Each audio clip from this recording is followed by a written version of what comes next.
I'm Tobin from the Charlatan, and we're here with Spencer West. And we have an exclusive interview for the Charlatan.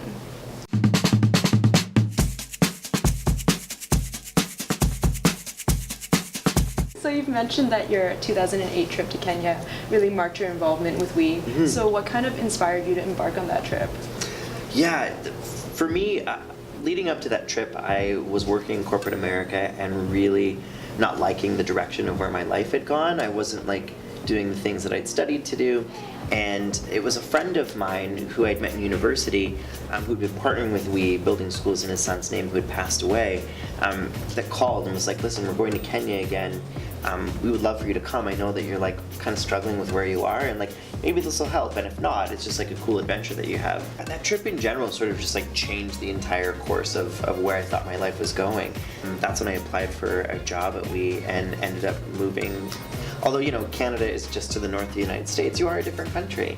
And so I moved to here to, live in a different country and to work for a charity. Everyone thought I'd lost my mind. We've spoken during your talk about doing that climb to Mount Kilimanjaro, and doing the We Walk for Water. Yeah.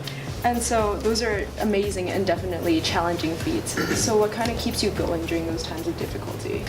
Yeah, with those two campaigns in particular, I did it with my two best friends, David and Alex.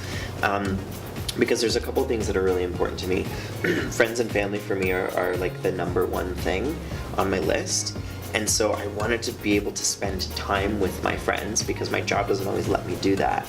And then I thought, well, why don't we have an adventure where we can spend time together but also give back at the same time. And from my perspective and the work that we've done through WE, I see a lot of incredible females that are doing amazing work with social justice. I wanted to show that three men cared about the world as well, and we wanted to give back that way. So I also thought that was a cool juxtaposition of that men should be sensitive and men should care about what's happening in the world too.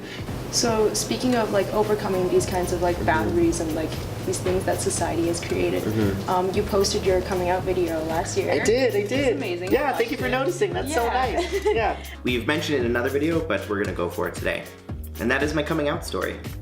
And so you mentioned that was probably the most difficult thing that you've done, coming to terms with your sexuality. And so what kind of pushed you to share your story? Well, I came out when I was 21. It took me a long time to come to terms with that, just based on where I grew up, based on the religion that I was raised in. There was a whole bunch of factors. And so I came out a bit later in life. But then was out to everyone, my family, my friends, my coworkers, and when it came to WE, it was the same. There was no hiding by any means, but I thought my story of no legs is so big on its own that I didn't want to just come out with, I don't have any legs and I'm also gay. I thought that's overwhelming. So I thought I want to start by telling my story about why I don't have any legs and start with a physical aspect.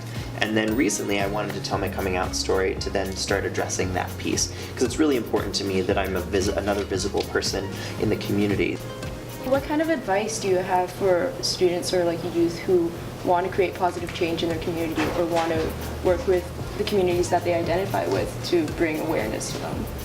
Yeah, I think you have to start looking at the things that you love to do.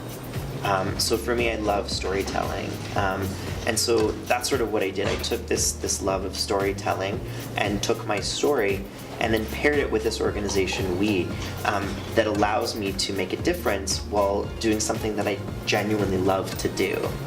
And so it's different for every person, but that's sort of what I did, and I think that's what I've seen other young people do as well, taking those things they love to do and pairing it with something that they care about.